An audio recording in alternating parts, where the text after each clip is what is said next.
স্বাগত জানাচ্ছি আন্তর্জাতিক সংবাদে। শুরুতেই থাকবে সংবাদ শিরোনাম। 995 কোটি পাসওয়ার্ড চুরি হ্যাকার গ্রুপের। এরপর জানিয়ে দিব ইসরায়েলের জবাবের অপেক্ষায় রয়েছে হামাস। তারপরে জানিয়ে দেব কোটা বিরোধীর এক দফা আন্দোলন।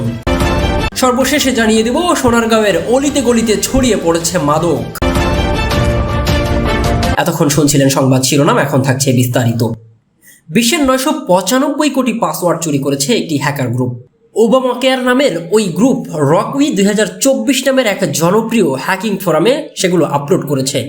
গবেষকরা বলছেন এটাই বিশ্বের সবচেয়ে বড় পাসওয়ার্ড চুরির ঘটনা। ফোর্বসের বরাত দিয়ে এনডিটিভি রোববার এক প্রতিবেদনে এই তথ্য জানিয়েছে। গবেষকরা জানাচ্ছে রকউই 2024-এর মধ্যে সারা বিশ্বের বিভিন্ন ইউজারের ব্যবহৃত পাসওয়ার্ড রয়েছে। পাশাপাশি ইমেইল অ্যাড্রেস ও বহু লগ ইন তথ্যও সেখানে রয়েছে। এগুলো ফাঁস করে হ্যাকাররা সাইবার নিরাপত্তাকে ঝুঁকির মুখে ফেলতে পারে। হুমকিদাতারা এগুলো কাজে লাগিয়ে আক্রমণ চালাতে পারে। এছাড়া মানুষের বিভিন্ন অ্যাকাউন্টে প্রবেশ করাও সম্ভব। আর্থিক অপরাধের ক্ষেত্রে এই হ্যাকিং ফোরামের দুর্নাম আজকের নয়, কিন্তু পাসওয়ার্ড ফাঁসের মতো ঘটনায় তাদের নাম জড়িয়েছে সম্প্রতি। ফাইল ফাঁস করার পর হ্যাকাররা লিখেছে, এবছর বড়দিন অনেকটা এগিয়ে এলো, এই নাও তোমাদের বড়দিনের উপহার। এদিকে গাজায় একটি যুদ্ধবিরতি বিষয়ক প্রস্তাবে ইসরায়েলের জবাবের দিকে তাকিয়ে আছে ফিলিস্তিনি সশস্ত্র গোষ্ঠী হামাস। রোববার হামাসের দুই কর্মকর্তা এমন তথ্যই জানিয়েছে। মার্কিন প্রস্তাবিত এই চুক্তির শর্তগুলোতে সম্মতি জানানোর 5 দিন পর এমন মন্তব্য করল হামাস। নাম প্রকাশ না করার শর্তে হামাসের দুই কর্মকর্তা গণমাধ্যমকে জানিয়েছেন, আমরা মধ্যস্থতাকারীদের কাছে আমাদের জবাব জানিয়েছি, এখন আমরা দখলদারদের জবাবের অপেক্ষায় আছি। মে মাসের শেষের দিকে 3 পর্যায়ে এই যুদ্ধবিরতির প্রস্তাবটি দেন মার্কিন প্রেসিডেন্ট জো বাইডেন। এতে মধ্যস্থতা করেছে কাতার ও মিশর। গাজায় যুদ্ধ বন্ধ এবং অবশিষ্ট 120 ইসরায়েলি জিম্মিকে মুক্ত করার লক্ষ্যে এই প্রস্তাব দেওয়া হয়। এই বিষয়ে এক ফিলিস্তিনি কর্মকর্তা বলেছেন, ইসরায়েল কাতারের সঙ্গে আলোচনা করছে। নাম প্রকাশ না করার শর্তে তিনি বলেন, ইসরায়েলি প্রতিনিধিরা হামাসের প্রতিক্রিয়া নিয়ে কাতারি প্রতিনিধিদের সঙ্গে আলোচনা করছেন এবং কয়েকদিনের মধ্যেই তাদের জবাব দেওয়ার প্রতিশ্রুতিও দিয়েছেন। তবে এই বিষয়ে ইসরায়েলি সরকারের পক্ষ থেকে তাৎক্ষণিকভাবে কোনো মন্তব্য পাওয়া যায়নি বলে জানিয়েছে রয়টার্স। নাম প্রকাশ না করার শর্তে শনিবার হামাসের একটি সূত্র জানিয়েছে, গাজা নিয়ন্ত্রণকারী হামাস দাবি করেছে কোনো চুক্তি স্বাক্ষর করার আগে ইসরায়েলকে গাজায় একটি স্থায়ী যুদ্ধবিরতির প্রতিশ্রুতি দিতে হবে। এর পরিবর্তে চুক্তির অধীনে প্রথম ধাপের 6 সপ্তাহের মধ্যে এই শর্ত বাস্তবায়নে আলোচনার জন্য আগ্রহী হামাস। এই শান্তি প্রচেষ্টার বিষয়ে অবগত এক ফিলিস্তিনি কর্মকর্তা জানিয়েছেন, ইসরায়েল প্রস্তাবটি গ্রহণ করলে গাজায় যুদ্ধ বন্ধ হবে। আগামী সপ্তাহে এই বিষয়ে আলোচনা করতে কাতার যাবেন ইউএস সেন্ট্রাল ইন্টেলিজেন্স এজেন্সির ডিরেক্টর উইলিয়াম বার্নস। বিষয়টি সম্পর্কে অবগত একটি সূত্র এই তথ্য জানিয়েছে। গাজার স্বাস্থ্য মন্ত্রণালয় বলছে, 7 অক্টোবর দক্ষিণ ইসরায়েলে হামাসের হামলার প্রতিক্রিয়ায় শুরু করা পাল্টা হামলা এখনো পর্যন্ত 38,000-এরও বেশি ফিলিস্তিনি নিহত হয়েছেন। ইসরায়েলি কর্তৃপক্ষের মতে হামাসের ওই দিনের হামলায় 1200 ইসরায়েলি নিহত হন। এ সময় আরও প্রায় 250 জনকে জিম্মি করে গাজায় নিয়ে যায় সশস্ত্র এই যোদ্ধারা। এদিকে তুমুল বেগে চলছে কোটা বিরোধী আন্দোলন। আর এই কোটা বিরোধী আন্দোলনকারী শিক্ষার্থীরা 4 দফার পরিবর্তে এখন 1 দফা দাবিতে কর্মসূচি অব্যাহত রাখার ঘোষণা দিয়েছেন।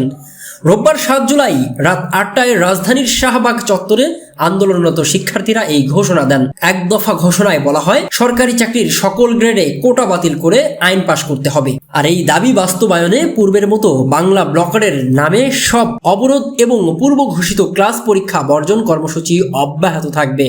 আন্দোলনের অন্যতম সমন্বয়কারী নাহিদ ইসলাম বলেন, আমাদের আদালত দেখিয়ে কোনো লাভ নেই, আমরা সংবিধান মেনে কাজ করার দাবি জানাই। আমরা আশা করি প্রধানমন্ত্রী সংসদে বসে যৌক্তিক কোটা নির্ধারণ করবেন, অন্যথায় আমরা চাই 100% কোটা বাস্তবায়ন করা হোক। মেধাবীরা দেশ ছেড়ে চলে যাক, যে দেশে মেধাবীদের মূল্য নেই সেই দেশে তাদের থাকারও কোনো প্রয়োজন নেই। তিনি আরো বলেন, সোমবার থেকে ধর্মঘট ও ক্লাস পরীক্ষা বর্জন চলবে। দুপুর 3:30 থেকে কেন্দ্রীয় লাইব্রেরিতে ব্লকেট কর্মসূচি পালন করা হবে। আমরা কারওয়ান বাজার ছাড়িয়ে এবার ফার্মগেট পর্যন্ত আন্দোলন চালিয়ে যাব। আন্দোলনরত শিক্ষার্থীরা বলেন, আইনের ঊর্ধ্বতন কর্মকর্তারা আমাদের সঙ্গে সংলাপ করতে চেয়েছে, আমরা আর কোনো সংলাপ করতে চাই না। আমাদের বলা হয়েছে এটি আদায়ের বিষয়, আমরা এই বিষয়ে কথা বলতে চাই না। সরকারকে আমরা আর একটা পরিপত্র জারি করার দাবি জানাই। এর আগে সন্ধ্যা 6:30টায় কোটা সংস্কার আন্দোলনের 3 সমন্বয়ককে আলোচনার জন্য ডেকে নিয়ে যায় পুলিশ। তারা হলেন নাহিদ হাসান, সার্জিস আলম ও হাসনাত আব্দুল্লাহ। তবে আলোচনা ছাড়াই ফিরে আসেন তারা, কোনো আলোচনা হয়নি পুলিশের সঙ্গে। এদিকে সোনারগাঁওয়ের অলিতে গলিতে ছড়িয়ে পড়েছে মাদকের ব্যবসা। নারায়ণগঞ্জের উপজেলাগুলোতে ছড়িয়ে পড়েছে মরণ নেশা ইয়াবা। উপজেলার 10 ইউনিয়ন ও 1 পৌরসভায় চলছে মাদকের তাণ্ডব। বর্তমানে ইউনিয়নগুলোর প্রতিটি ওয়ার্ডে ছড়িয়ে পড়েছে মরণ নেশা ইয়াবা, ফেনসিডিল, গাঁজা। এর মধ্যে সবচেয়ে ভয়াবহ পরিস্থিতি বিরাজ করছে সোনারগাঁয়ের পৌর এলাকায়। পৌর এলাকায় 10 ইউনিয়নের মধ্যে পিরোজপুর, কাঁচপুর ও মোঘারাপাড়া ইউনিয়নের ওয়ার্ডগুলো এখন মাদকের ছড়াছড়ি। জানা গেছে সোনারগাঁ পৌরসভার 9টি ওয়ার্ডের মধ্যে মাদক বেচাকেনা হচ্ছে পানামনগরী ও 1 নম্বর ওয়ার্ডের পুলের গোড়া, 2 ও 9 নম্বর ওয়ার্ডের অলিতে গলিতে।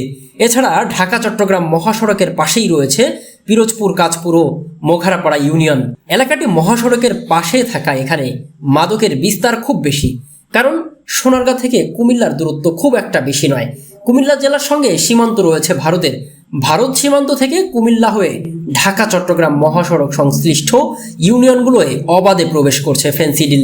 এছাড়া ঢাকা চট্টগ্রাম মহাসড়কের সংযোগ দক্ষিণাঞ্চলে টেকনাফ, কক্সবাজার হয়ে মিয়ানমার থেকে অবাধে আসছে ইয়াবা। প্রায় সময়ই প্রশাসনিক অভিযানে মহাসড়কে আটক হয়েছে ইয়াবা ও ফেনসিডিলের বড় চালান। বিশেষ করে কাঠের ট্রাক ও ফার্নিচারের ট্রাকে বড় বড় চালান আটক হয়েছে।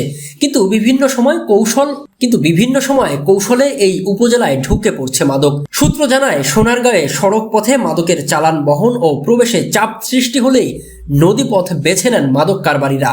এক্ষেত্রে মেঘনা নদীর বৈদ্যর বাজার ইউনিয়নের মেঘনা ঘাট ও বড়দি ইউনিয়নের ছটাকিয়া ঘাট ব্যবহার করে সোনারগাঁয়ের বিভিন্ন গ্রামে প্রবেশ করছে মাদক। সাম্প্রতিক খবরে উঠে এসেছে এমনই চিত্র। ইতোমধ্যে মোঘরাপাড়ায় মাদকের ব্যবসার দ্বন্দ্বে 9 জুন ফজলে রাব্বি নামের এক যুবককে কুপিয়ে হত্যা করেছে দুর্বৃত্তরা।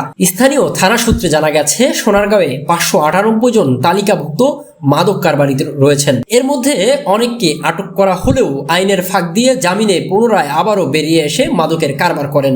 তাদের বিরুদ্ধে অভিযোগ, শুধু ক্ষমতাসীন দলের বেশ কয়েকজন নেতাই নন, মাদকের কারবার থেকে প্রতি সপ্তাহে মোটা অঙ্কের চাঁদা নিচ্ছেন প্রশাসনের একটি অসাধু মহলও। ওই অসাধু কর্মকর্তারা সরাসরি মাদকে জড়িত হচ্ছেন না বা চাঁদার টাকা আদায় করছেন না। তাদের সোর্সেরা মাদক কারবারিদের কাছ থেকে চাঁদার টাকা আদায় করছেন। এতে অনেকটা প্রকাশ্যে ও বেপরোয়াভাবেই চলছে সোনারগাঁও উপজেলায় মাদকের কারবার।